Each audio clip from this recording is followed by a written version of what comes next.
So, good Friday morning, much quieter London because half the world's off work today, including me. It's a beautiful day, and this is the last day of my video diaries of the Extinction Rebellion protests, although they'll be carrying on as long as it takes, as they've said on many occasions. Today, I think, is the day when the police have said they're going to start trying to clear some of these areas that are strictly now not legal, following the issuance of the Section 14. And that is Waterloo Bridge, which we're about to have a look at in a moment. Oxford Circus, I think Piccadilly Circus has already been cleared, and Marble Arch, if they're protesting on the road, they'll be moved back into Hyde Park. Waterloo Bridge is still blocked currently by this massive coach, but that is a coach that's brought in the police, so I think we can fairly say that they are intending to take some action this morning, as was predicted. However, the folks are still up there by the look of it, so we'll go walk up and have a look. Very calm. It's quite early in the morning, but it's a lovely, actually extremely calm atmosphere. I think it might be slightly the lull before the storm. I think people here understand perfectly well the police are aiming to be probably slightly more active today, and so there's a quiet determination. Police are here, they're talking to the protesters. It's all very calm and collected, discussing how things are going to proceed today. These are decent people. If they get arrested, they'll go quietly. But they're here to protest and they're here to stand their ground, and there's a lot of people coming and there's a lot of backup coming, and as each person gets arrested, so the next person comes in and fills the space. So they're here for the duration, that's for sure. Right, so I've just come up from Waterloo, as you've seen, and bumped in again to Mark, who's still here. He's wearing well. I'm amazed, absolutely astonished. Yeah. Fantastic effort. So we last spoke on Wednesday, and today's Good Friday. So what's the progress? How have you been getting on? Okay, well, again, it's like amazing. It's still here, and I think one of the things that really hit me yesterday. Hello, mate. We're just filming something. Sorry, All right. So yesterday I kind of took a bit of a break because I thought I needed to have a walk around and saw some other stuff going on. Some really good youth action at Piccadilly Circus, where every 20 minutes they jump in the road for 7 minutes and hold the traffic up, and everyone cheers and they jump back again. Fantastic. So there's a lot more young people around now, which is great. Yeah. Went to see some of the arrests at Oxford Circus, which again was quite sort of powerful, quite moving, but they're still there. Parliament Square is still there, so all the sites are still housed. Okay. And I think the other great thing was that when I came back here at the end of the afternoon, before I went home to have a lie down, I came here and I didn't recognise anyone who's been all week. And that's actually a really good thing, because loads of new people have come. I see. Yeah. So there's a sort of, not only is it obviously people are getting arrested, and my understanding was, especially in Oxford Circus, there was almost queues, I think, forming. As one person got carried away, another person would literally just sit down in the place. But also, sounds like the word's getting out around, and the organisation of Extinction Rebellion, which has been quite impressive actually, considering how short a time it's been going. The word's got around that people need to relieve the people who came on Monday, and you've been here all week, bless you, but some people have had to go and just to get a bit of respite and probably come back later, but there's plenty of people coming in behind. And I think there's some people, I think, who were planning to come down all the time and just going to come down later, but there's also people who are new to it and have come along. So behind us here on Waterloo Bridge, we've got people doing inductions for people arriving. So they arrive, they get an induction about the ethos, about the non-violence. They're told about what happens if you get arrested and people are signing up. So I think what's happening is the police can only arrest one person at a time because it's a peaceful demonstration. They're not allowed to do any more, I've been told. That's my understanding. Was they cut. So every time someone gets arrested, someone else sits down in their place. So it's interesting, how that I noticed at the front of the bridge there's signs saying no alcohol, no drugs, keep it peaceful, non-violent. So that's just a reminder for the new folks perhaps too. And I think the peaceful thing is the really powerful thing about it, and engaging people in conversations who are passing by, like non-violent communication, all that kind of thing, and that ethos is just coming through and through and through. So that's really, really good. There's on the local London news, there's very little, in fact I haven't seen any interviews with local Londoners who have been really anti it. They've all been like, we get it, it's a bit inconvenient. There are some who are obviously still getting annoyed by their journeys being disrupted and things, but I think I would say 80% of the conversations I've had with passers-by, they're with us, they're on our side, and you have little debates about the strategy and things, but overall they're with us, even if they are not going to stand on the bridge. So really good. Just while I've got you as well, I just want to pick your brains on a lot of the interviews. I've been obviously trying to find interviews and everything on the news to see how much coverage has been getting this week, and most of them seem to be majoring on actually two things. Sadly, in my opinion, very few of them are focusing on citizens' assemblies, which I happen to think personally is probably one of the most powerful suggestions that this whole movement has come up with, because I think that could really make a difference. And there are precedents like the abortion situation in Ireland where they had citizens' assemblies, and it really made a difference. And it made the public feel like they were genuinely being involved. And in the news this week, at least in my experience, that's been fairly well suppressed, and they're all focusing on this idea of reducing net carbon zero by 2025 instead of the 2050 target. And most of the commentary is, well, what a crazy idea and all the rest of it. So what's you're a scientist, so you know. And I think that is a really hard target to meet, and I think it's on purpose that the movement have said that, because I think we have to aim high, really. And if we can even move closer to that, away from 2030, which a lot of local authorities are saying, away from 2050, which is what the government is saying, then that is all sort of grist to our mill, really. It just gets people saying this is an emergency. That's what it's called. It's a climate emergency. So in an emergency, you have to act fast. You have to do whatever you can. But that's challenging. It's challenging a lot of people. So it's hard, but I think that was a good move to say that target, really. I think so too. And also, the last video I did, I researched, and it became clear that the EU emissions, far from going downwards last year, they actually started going up again last year, largely due to some of the fuel issues that they're using in Eastern Europe. So, I mean, we're not going in the right direction anyway. So. And I think we've got to look at the global picture, because I know the UK government is saying that actually emissions have dropped in the UK, which they have.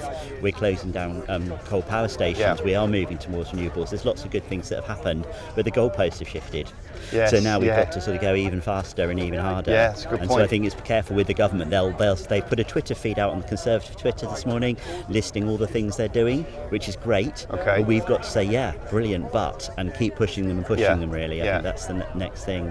So it's just the speed, really. We've got and also, I mean, we've got David Attenborough did his programme yesterday, which we both watched, and it was I suppose from my point of view, there's nothing in there that's news, but for a lot of people it is, isn't it? As you mentioned, you were talking to a member of your family who was quite upset by it. So I think it was really powerful.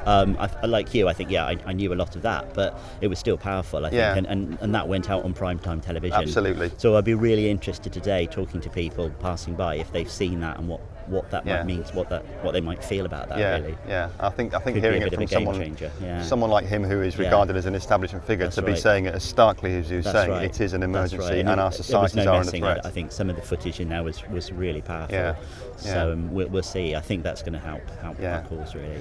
So what's your plan for today then? You're going to try and sit down as much as possible? I'm still feeling quite tired. I'm here till Monday, so I'm just sort of trying to conserve my energy, really. And I think the main thing I'm finding I'm good at, because everyone's got different skills, is the talking to people, the leafleting. Other people are good at sitting in the road and getting arrested. But we've all got different skills, which is another great thing about the movement. It allows that. So you do what you can do, and if you're tired, go and sit down. There's well-being coordinators walking around, making sure people are okay. So really well planned and really sort of thought out, I think. And all walks of life as well. So to the point that I did watch a bit of that interview with the young man on Sky, which is unfortunate, but I think he was being accused of being all entirely middle-class, liberal, diehard. The guy on the radio this morning on Radio 4 was a factory worker, in fact a car factory worker.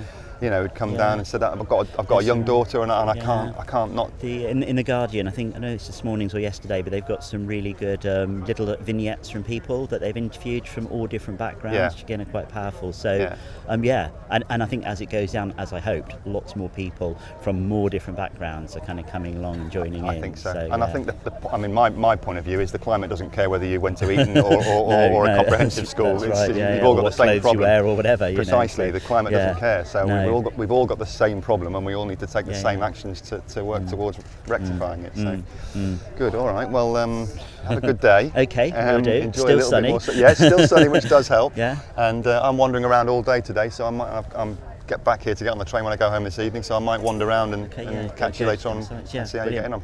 All right, great stuff. Good to meet you again. Another quick zip from the IMAX roundabout at the bottom of Waterloo Bridge across to the top end of Regent Street. Top end of Regent Street now, just going past the Apple Store again and going up to have a look at what's happening in Oxford Circus. Good Friday and Easter and the kids are off. It's great to see that a lot of families have come out with their kids today on a Friday afternoon, and to enjoy the sunshine and to get to know and get to understand the message that they're going to need to implement when they're grown-ups, of course.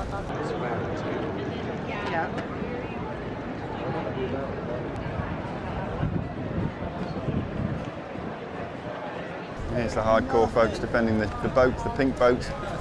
and they ain't going anywhere. And if they are getting arrested, then there are other people in the line just come and sit down where they were.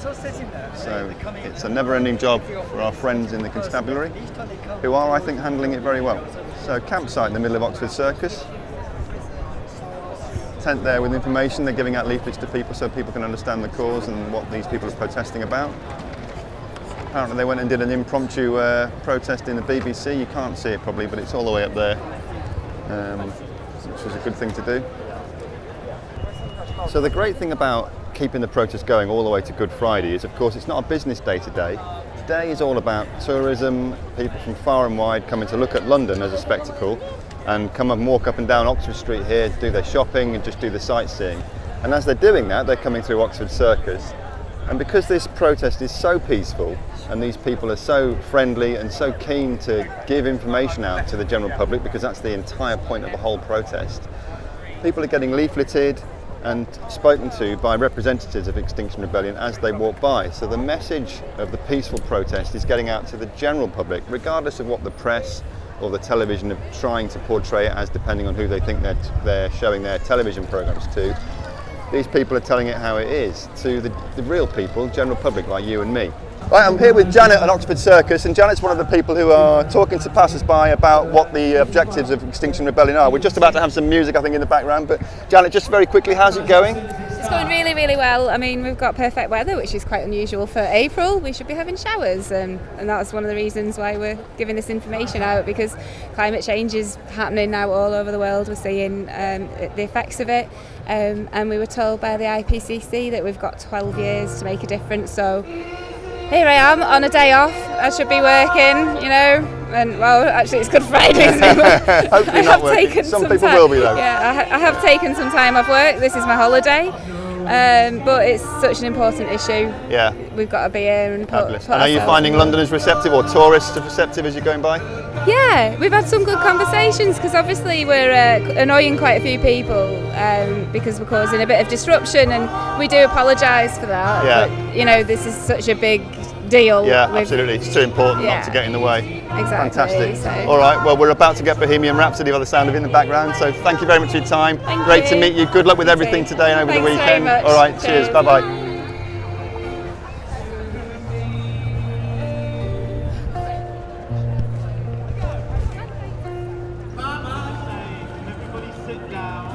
Remember to centre yourself.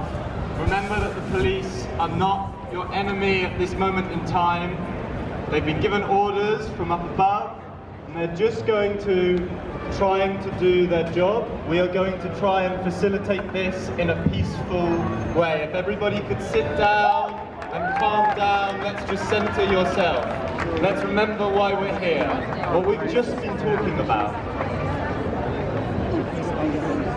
I would like to say, though, to the police that Nanny McPhee is up here, and I have got my stick with me.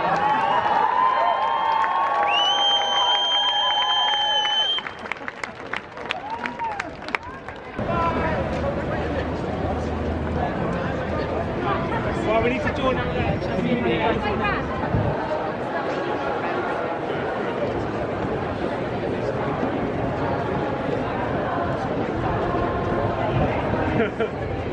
So the police have put 2 circles around the Oxford Circus now. It's very well done and very peaceful, and the protesters have complied to an extent at least.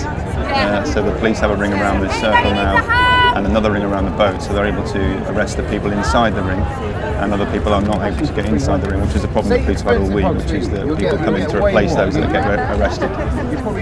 This has been a standoff for about an hour or so, and there's a very good-hearted, good-natured group of peaceful climate protesters outside the ring, and they're just going through the process of removing all the people inside the ring. Then they've got to deal with the boat that's in the middle, the pink boat, and that's going to, I think, meet with a little bit of resistance, not violent resistance, but just people getting in the way, because that's the whole point of the campaign.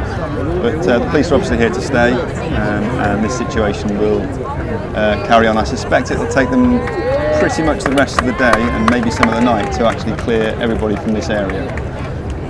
Show me what democracy looks like! This is what democracy looks like! Show me what democracy looks like! This is what democracy looks like! This is what democracy looks like. This is what democracy looks like. This is what democracy looks like. This is what democracy looks like.